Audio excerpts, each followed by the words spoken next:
Hello students, तो कैसे हैं आप लोग। आशा करता हूँ आप लोग बढ़िया होंगे। आज के वीडियो में हम लोग पढ़ेंगे कक्षा 10वीं का भौतिक विज्ञान फिजिक्स का लेसन नंबर 1, जिसका नाम है प्रकाश, परावर्तन तथा अपवर्तन। तो आइए इसके बारे में देखते हैं कि इस लेसन में क्या क्या दिया है, कौन कौन सी महत्वपूर्ण बातें हैं, इसके बारे में हम लोग चर्चा करते हैं। तो सबसे पहले हम लोग जानेंगे कि प्रकाश होता क्या है। लेसन का नाम हो जाएगा light reflection and refraction. Reflection का मतलब हो जाएगा हमारा क्या, परावर्तन, और रिफ्रैक्शन का मतलब होता है अपवर्तन। ठीक है। तो प्रकाश का हमारे दैनिक जीवन में क्या बहुत अधिक रोल है, बहुत अधिक महत्व है। यदि प्रकाश नहीं रहता तो हम किसी वस्तु को देख नहीं पाते हैं। किसी भी वस्तु को देखने के लिए हमारे पास एक तो आंखें होनी चाहिए, दूसरा माध्यम मतलब प्रकाश होना चाहिए। यदि प्रकाश नहीं रहेगा, हमारी आंखें रहेंगी, फिर भी हम लोग दूसरी वस्तु को नहीं देख पाएंगे। जैसे कि हम बात करते हैं कि अंधेरे कमरे में यदि हम क्या करेंगे, किसी चीज़ को देखने का प्रयास करेंगे तो नहीं देख पाते हैं, जबकि हमारे पास आंखें तो हैं उस समय। लेकिन सिर्फ आंखों के होने से ही हम वस्तु को नहीं देख पाएंगे, हमको एक और चीज़ चाहिए वहाँ पे देखने के लिए, और वो क्या है, वो प्रकाश है। यदि प्रकाश रहता है, वही प्रकाश क्या करता है कि वस्तु से टकरा करके हमारी आंखों पे आता है, जिसकी वजह से हम क्या करते हैं, वस्तु को देख पाते हैं। तो आइए देखें प्रकाश का डिफिनेशन कैसे कहेंगे। प्रकाश कहेंगे किसे, तो प्रकाश वह भौतिक साधन है जिसके द्वारा हम वस्तुओं को क्या करते हैं, देख सकते हैं। प्रकाश वह भौतिक साधन है जिसके द्वारा हम लोग वस्तुओं को क्या करते हैं, देख सकते हैं। यदि प्रकाश नहीं रहेगा तो हम लोग वस्तुओं को देख नहीं पाएंगे। ठीक है। अब बात करते हैं प्रकाश की चाल की। तो जो प्रकाश की चाल है वो निर्वात में होती है 3 × 10⁸ मीटर प्रति सेकेंड। 3 × 10⁸ मीटर प्रति सेकेंड होती है इसकी चाल, बहुत तेज चाल होती है इसकी। अब हम लोग बात करते हैं प्रकाशिक माध्यम क्या होता है। प्रकाशिक माध्यम किसे कहेंगे, वे वस्तुएं जिनसे होकर के प्रकाश गमन करता है उसे प्रकाशिक माध्यम कहेंगे। जैसे हमारे पास विभिन्न प्रकार की वस्तुएं होती हैं, जैसे कांच हो गया, लकड़ी हो गया, पत्थर हो गया, पत्थर के टुकड़े होंगे, विभिन्न प्रकार की वस्तुएं हैं। अब जब इन पर प्रकाश की किरण आएगी तो वो क्या करेगी, इनमें से टकरा करके किसी को पार करके चली जाएगी। तो किसी में से हल्का हल्का पार करके जाएगी, तो किसी में से कंप्लीटली पार नहीं हो पाएगी। तो इस प्रकार की वस्तुओं को क्या बोलते हैं, प्रकाशिक माध्यम बोलते हैं। और इसको 3 भागों में बांटा गया है। पहला माध्यम हमारा होता है पारदर्शी माध्यम, दूसरा होता है अपारदर्शी माध्यम, और तीसरा होता है अल्प पारदर्शी माध्यम।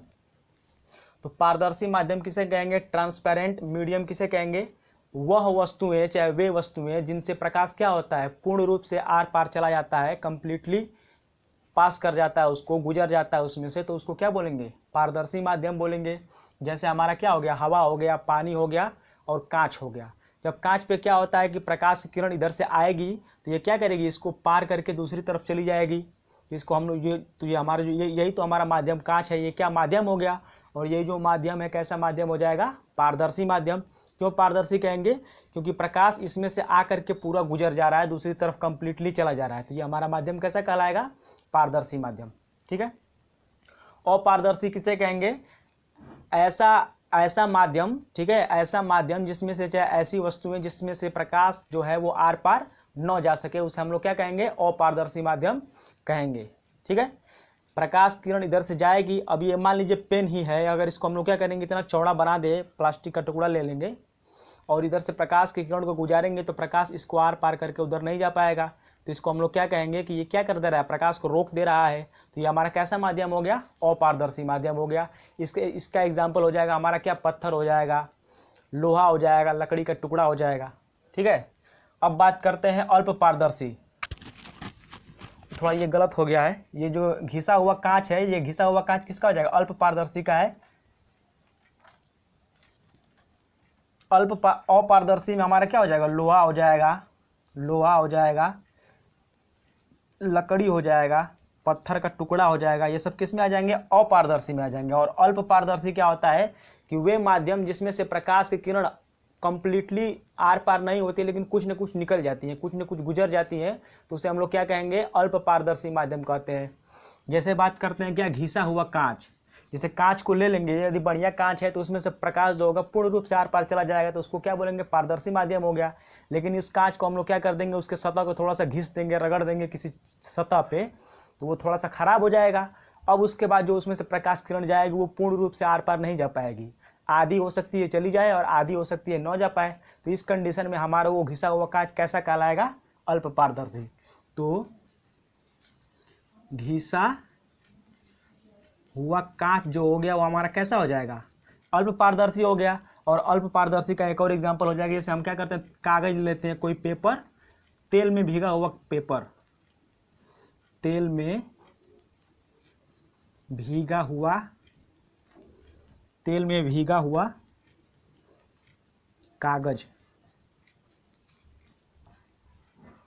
हम क्या करेंगे, जब कागज को ले लेंगे तो उसको थोड़ा सा तेल में भिगो देंगे, और तेल में भिगोने के बाद जब उसमें से प्रकाश किरण को गुजारेंगे तो कुछ प्रकाश किरण तो उसमें से आर पार चली जाएगी, लेकिन कुछ प्रकाश किरण उसमें से आर पार नहीं जा पाएगी। इस तरह से तेल में भीगा हुआ कागज हमारा क्या हो जाएगा?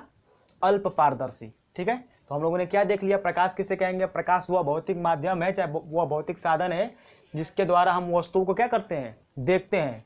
और प्रकाश एक प्रकार की हमारी क्या है? ऊर्जा भी है। तो इसको ऐसे ही बोल सकते हैं कि प्रकाश वह ऊर्जा है जिसके द्वारा हम लोग क्या कर सकते हैं? वस्तुओं को देखते हैं। प्रकाश की चाल कितनी होती है?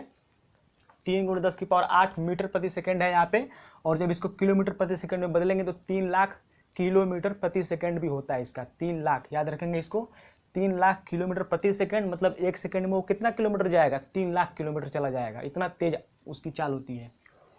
अब प्रकाशिक माध्यम किसे कहेंगे? वे वस्तुएं जिसमें से होकर के प्रकाश क्या करता है? गमन करता है, उसे हम लोग क्या कहेंगे? प्रकाशिक माध्यम कहेंगे। जैसे लकड़ी हो गया, लोहा हो गया, पत्थर हो गया, कांच हो गया, सबके सब हमारे क्या है? प्रकाशिक माध्यम हो गया। वायु हो गया, ये भी हमारे क्या है? प्रकाशिक माध्यम है। अब प्रकाशिक माध्यम जो है वो 3 प्रकार के होंगे: पारदर्शी माध्यम, अपारदर्शी माध्यम और अल्प पारदर्शी माध्यम। पारदर्शी माध्यम क्या होता है? वे वस्तुएं जिसमें से प्रकाश पूर्ण रूप से आर पार चला जाता है, उसे क्या कहेंगे? पारदर्शी माध्यम कहेंगे। जैसे कांच हो गया, वायु हो गया, जल हो गया। ठीक है, वे वस्तुएं जिसमें से प्रकाश क्या होगा? आर पार नहीं जा पाएगा, बिल्कुल भी नहीं जा पाएगा, उसे हम लोग क्या कहेंगे? अपारदर्शी कहेंगे, ओपेक्यू कहेंगे इसे। लोहा हो गया, लकड़ी हो गया, पत्थर हो गया।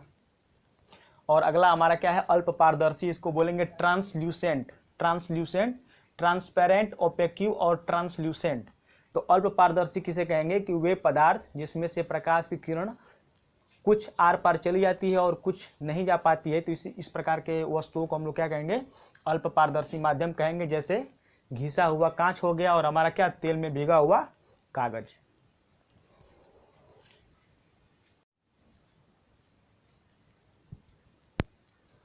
अगला टॉपिक है हम लोग का कि प्रकाश की किरण किसे कहेंगे। जैसे हम क्या करते हैं, जब अंधेरे कमरे में एक टार्च को जलाएंगे, और टार्च को जलाएंगे तो हम देखेंगे कि जो प्रकाश की किरणें होती हैं वो हमको एक मतलब इस तरह से दिखाई देगा कि प्रकाश यहाँ से लेकर के वहाँ तक क्या हो रहा है? जा रहा है।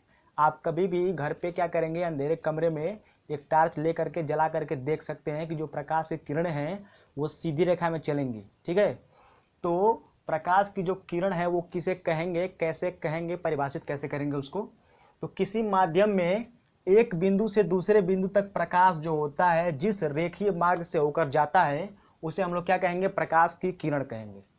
किसी माध्यम में, जैसे हमारे पास क्या, इस समय अगर हम कमरे में बात करेंगे तो कमरा हमारा क्या है? कमरे में वायु भरा है, तो वायु हमारा क्या हो गया? माध्यम हो गया। अब इस वायु वाले माध्यम में क्या करेंगे? टार्च को जलाएंगे, तो टार्च की जो किरणें होंगी वो हमको एक इस तरह से दिखाई देंगी। तो एक बिंदु से लेकर के दूसरे बिंदु तक जो हमारा जो सरल रेखीय गति में जा रहा है और जो दिखाई दे रहा है, वही हमारा क्या है? प्रकाश की किरण है। ठीक है, तो किसी माध्यम में एक बिंदु से दूसरे बिंदु तक प्रकाश जिस रेखीय मार्ग से होकर के जाता है, उसे हम लोग क्या कहेंगे? प्रकाश की किरण कहेंगे। और प्रकाश की किरण को हम कैसे दिखाएंगे? एक स्ट्रेट लाइन दिखा देंगे, और इसको एक एरो यहाँ बना करके क्या कर सकते हैं? दिखा सकते हैं। एक बात याद रखेंगे कि प्रकाश हमेशा सरल रेखीय गति में क्या करता है? गति करता है, गमन करता है। ठीक है, अब बात करते हैं किरण पुंज किसे कहेंगे? Beam of light. अब एक रहेगा, एक किरण रहेगा तो उसको प्रकाश की किरण कहेंगे, और जब एक से अधिक हो जाएंगे तो उसको क्या बोल देंगे? किरण पुंज बोल देंगे। बीम ऑफ लाइट, एक ही दिशा में जाने वाले प्रकाश की किरणों का जो समूह होता है उसे हम लोग क्या कहते हैं? किरण पुंज कहते हैं। किरण पुंज में क्या होंगे? एक से अधिक प्रकाश की किरणें होंगी और एक ही दिशा में क्या कर रही होंगी? गति कर रही होंगी। ठीक है, तो एक ही दिशा में जाने वाले प्रकाश की किरणों के समूह को क्या कहेंगे?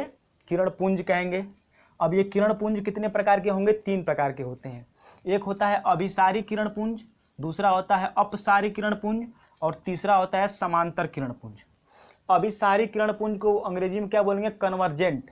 कन्वर्जेंट बीम ऑफ लाइट, दूसरा हो जाएगा हमारा डाइवर्जेंट बीम ऑफ लाइट, और तीसरा हो जाएगा पैरेलल बीम ऑफ लाइट। तो आइए देखते हैं कन्वर्जेंट बीम ऑफ लाइट किसे कहेंगे, डाइवर्जेंट किसे कहेंगे और पैरेलल किसे कहेंगे। पैरेलल आप लोग तो समझ में आ रहा होगा कि समांतर किरण पुंज का मतलब ये होगा कि उसमें जो किरणें होंगी वो एक दूसरे के क्या होंगी, समांतर होंगी। जैसे कि बात करें हमारे पास क्या है, ये हमारी प्रकाश की पहली किरण है, दूसरी किरण, तीसरी किरण, चौथी किरण, 4 किरणें हैं यहाँ पे, और चारों के बीच की जो डिस्टेंस है सब जगह पे क्या है, इक्वल है, बराबर है। इसका मतलब ये जो हमारा किरण पुंज है किस प्रकार का किरण पुंज हो गया, समांतर किरण पुंज हो गया। अब बात करते हैं अभिसारी किरण पुंज की, कन्वर्जेंट। तो अभिसारी किरण पुंज क्या होता है कि जिसमें प्रकाश किरणें आकर के किसी एक बिंदु पे मिल जाती हैं, तो उसे हम लोग क्या बोलते हैं, अभिसारी किरण पुंज। सी से याद रखेंगे, सी से कन्वर्जेंट होगा, सी से याद होता है कम, कम माने क्या, कम मतलब होता है आना, और कहाँ पे आएगी, एक बिंदु पे आएगी। ठीक है, तो इस ट्रिक से हम लोग क्या कर सकते हैं, इसको समझ सकते हैं कि कन्वर्जेंट जो बीम ऑफ लाइट होता है उसमें क्या होता है कि किसी बिंदु पे वो क्या होती हैं, आकर के मिलती हैं। कम माने क्या होती हैं, आती हैं।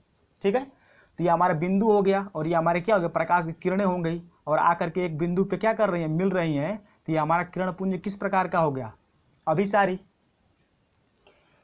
तो अभिसारी किरण पुंज किसे कहेंगे कि ऐसा किरण पुंज जिसमें प्रकाश की जो किरणें होती हैं वो किसी एक बिंदु पे आके क्या होती हैं, मिलती हैं, उसे हम लोग क्या कहेंगे, अभिसारी किरण पुंज कहेंगे। और इसी का जस्ट विपरीत हो जाएगा हमारा अपसारी किरण पुंज।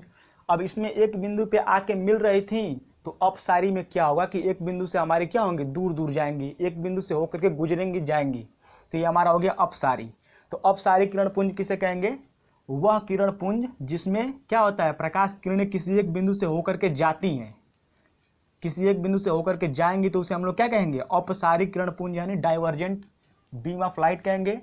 और समांतर में क्या हो जाएगा कि ऐसी किरण पुंज जिसमें सभी प्रकाश की किरणों के बीच में दूरी क्या होती है, समान होती है, अर्थात वे एक दूसरे के क्या होंगी, समांतर होंगी। तो इस प्रकार के बीम ऑफ लाइट को हम लोग क्या कहेंगे, पैरेलल बीम ऑफ लाइट। ठीक है,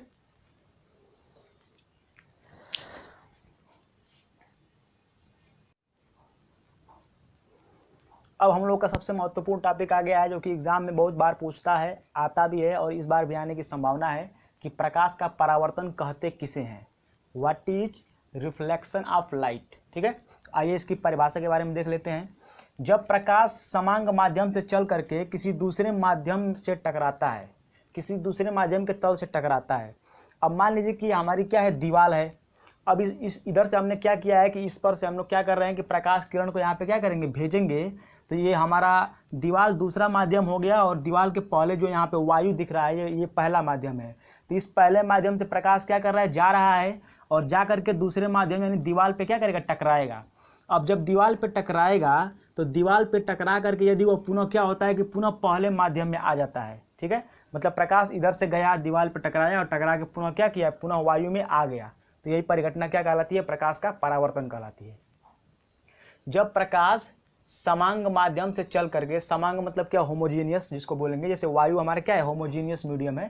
तो जब प्रकाश किसी एक समांग माध्यम से चलकर किसी दूसरे माध्यम के तल से टकराती है और टकरा करके पुनः प्रथम माध्यम में वापस लौट आती है, तो जो यही घटना है, यही घटना क्या कहलाती है, प्रकाश का परावर्तन कहलाती है। जैसे बात करते हैं, ये हमारा क्या है, व्हाइट बोर्ड दिख रहा है आप लोगों को। इस बोर्ड पे क्या करेंगे, इधर से प्रकाश की किरण जाएगी।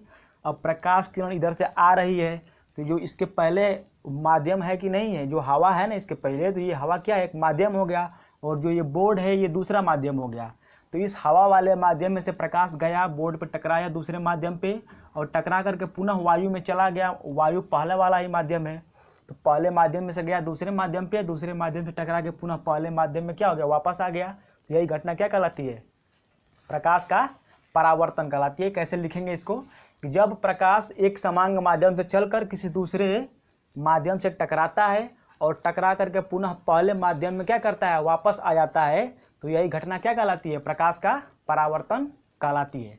जैसे ये हमारा क्या होगा, कोई परावर्तक सतह हो गया। ठीक है, इसको ऐसे कर देते हैं कलई। अब इस परावर्तक सतह पे हमने क्या किया है, प्रकाश को इधर से भेजा है। तो जो प्रकाश आ रहा होता है उसको बोलते हैं आपतित प्रकाश किरण। ठीक है, अब प्रकाश की सिर्फ एक ही किरण को यहाँ पे दर्शाया गया है। पूरी प्रकाश को इस तरह से भेजेंगे तो बहुत समझने में प्रॉब्लम होगी। तो यहाँ पे सिर्फ एक किरण को हम लोग क्या कर रहे हैं, दिखा रहे हैं। जो प्रकाश आ रही है वो हमारी कौन सी किरण है? आपतित किरण। आपतित, ये हमारी क्या हो गई? आपतित किरण हो गई। ठीक है, अब ये हमारा इससे टकराएगी, तो टकरा करके पुनः क्या करेगी? ये हमारा ये पहला, ये हमारा यहाँ पे हवा है, तो ये हवा पहला माध्यम, और जो यहाँ पे सतह दिख रहा है ये दूसरा माध्यम है। तो पहले माध्यम में से आई, दूसरे माध्यम टकराई, और टकरा करके पुनः क्या करेगी? पहले माध्यम में चली जाएगी। तो यही घटना जो पूरी हो रही है, इसी घटना को क्या बोलेंगे? प्रकाश का परावर्तन बोलेंगे। ठीक है, तो चूंकि ये आ रही है प्रकाश की किरण, तो इसको बोलते हैं आपतित किरण, और ये परावर्तित होकर के जा रही है, तो इसको बोलते हैं क्या? परावर्तित किरण। परावर्तित किरण बोलते हैं। और आपतित किरण आकर के सतह के जिस बिंदु पे क्या होती है? मिलती है, टकराती है, उसको बोलते हैं क्या? आपतन बिंदु। तो ये हमारा बिंदु ओ मान लेते हैं इसको, ये हमारा बिंदु ओ क्या हो गया? आपतन बिंदु। आपतन बिंदु। यदि हम इसको क्या मान लें? ए मान ले, तो ए ओ हमारी क्या हो गई? आपतित किरण हो गई। और ओ इसको बी मान ले, तो ओ भी हमारी क्या हो गई? परावर्तित किरण हो गई। ठीक है, अब क्या करते हैं कि बिंदु ओ पे क्या करते हैं? इस सतह को लेकर के, और बिंदु ओ पे क्या करना है? 90 अंश का कोण बना देना है। 90 डिग्री का एंगल बनाएंगे, तो इससे हमारा जो बनेगा इसको हम लोग बोलेंगे क्या? अभिलंब। इसको बोलते हैं अभिलंब। तो 3 चीज़ें बनानी है हमको, आपतित किरण, अभिलंब और परावर्तित किरण, और चौथा हमारा हो जाएगा आपतन बिंदु। ठीक है, आपतित किरण क्या होती है? कि जो प्रकाश की किरण क्या होती है? सतह पर आ रही होती है, वो हमारी आपतित किरण हो गई। और सतह पर टकराने के बाद जो मुड़ करके वापस जाएगी, वो हमारी क्या हो जाएगी? परावर्तित किरण हो जाएगी। आपतन बिंदु क्या हो जाएगा? आपतित किरण सतह के जिस बिंदु पे आकर क्या होती है? मिलती है, वो हमारा क्या हो जाएगा? आपतन बिंदु हो जाएगा। अभिलंब क्या हो जाएगा? तो सतह से 90 अंश का कोण बनाना है किस पे? आपतन बिंदु पे। तो जो हमारी सीधी रेखा जाएगी वो हमारी क्या हो जाएगी? अभिलंब हो जाएगी। तो ये सब हमारा क्या हो गया? परावर्तन के बारे में कुछ छोटे छोटे टर्म है। अब इसी को लेकर हम लोग क्या करेंगे? परावर्तन के 2 नियम होते हैं, उसको जानेंगे कि परावर्तन के नियम कौन कौन से होते हैं। तो परावर्तन के मुख्य रूप से 2 नियम है। 2 नियम है परावर्तन के। पहला नियम क्या है? कि आपतित किरण, ये हमारी आपतित किरण हो गई। दूसरा क्या है? परावर्तित किरण, ये परावर्तित किरण हो गई। और आपतन बिंदु पर खींचा गया अभिलंब। 3 चीजें हैं, आपतित किरण, परावर्तित किरण और आपतन बिंदु पर जो खींचा गया क्या है? अभिलंब है। ये तीनों के तीनों क्या होते हैं? एक ही तल में होते हैं, एक ही प्लेन में होते हैं। ये हमारा क्या हो जाएगा? परावर्तन का पहला नियम। ठीक है, अब बात करते हैं दूसरा नियम की। तो दूसरा नियम ये कहता है कि जो आपतन कोण होता है वो परावर्तन कोण के क्या होता है? बराबर होता है। अब आपतन कोण होगा क्या? परावर्तन कोण होगा क्या? तो आपतन कोण का मतलब ये हुआ कि जब आपतित किरण अभिलंब से जो कोण बनाती है, ठीक है, ये वाला कोण जो है वो क्या है? आपतन कोण, और जो ये वाला कोण है वो क्या है? परावर्तन कोण। तो आपतित किरण अभिलंब से जो कोण बनाती है उसे हम लोग क्या कहेंगे? आपतित कोण कहेंगे। और परावर्तित किरण अभिलंब से जो कोण बनाएंगे उसे क्या कहेंगे? परावर्तित कोण कहेंगे। ठीक है, तो इसको दिखा देते हैं आई से, इसको दिखा देते हैं आई से। ठीक है, इसको दिखा देते हैं आर से, चल नहीं रहा है ये, इसको दिखा देते हैं आर से। ठीक है, ये हमारा हो गया आई से। तो कहने का मतलब ये है कि जो कोण आई का मान होगा, कोण आई बराबर किसके होगा? कोण आर के। ठीक है, आपतित किरण जो होगी वो क्या होगा? आपतित कोण जो होगा वो परावर्तित कोण के क्या होगा? परावर्तन कोण के क्या होगा? बराबर होगा। तो ये हमारा क्या हो गया? परावर्तन के नियम। पहला नियम क्या है? कि आपतित किरण, परावर्तित किरण और आपतन बिंदु पर खींचा गया अभिलंब, तीनों क्या होते हैं? कई तल में होते हैं। और दूसरा नियम हो जाएगा आपतन कोण परावर्तन कोण के क्या होता है? बराबर होता है। किरण आरेख इस तरह से हम लोग क्या कर देंगे? बना लेंगे, बना करके दिखा देंगे। एग्जाम में आता है 2 नंबर में, 3 नंबर में आता है ये कि प्रकाश का परावर्तन किसे कहते हैं, और प्रकाश के परावर्तन के नियम की क्या कीजिए? व्याख्या कीजिए। तो इस तरह से लिख लेंगे कि जब प्रकाश एक माध्यम से दूसरे माध्यम में क्या करता है? जब प्रकाश एक माध्यम से चल कर किसी दूसरे माध्यम के तल से टकराता है और टकरा करके पुनः अपने माध्यम में या पहले माध्यम में वापस आ जाता है, तो यही घटना क्या कहलाती है? प्रकाश का परावर्तन कहलाती है। प्रकाश के कौन कौन से नियम हैं? 2 ठो। पहला नियम क्या होता है प्रकाश के परावर्तन का नियम? कि आपतन कोण, परावर्तन कोण और आपतन बिंदु पर खींचा गया अभिलंब, तीनों क्या होते हैं? एक ही तल में होते हैं।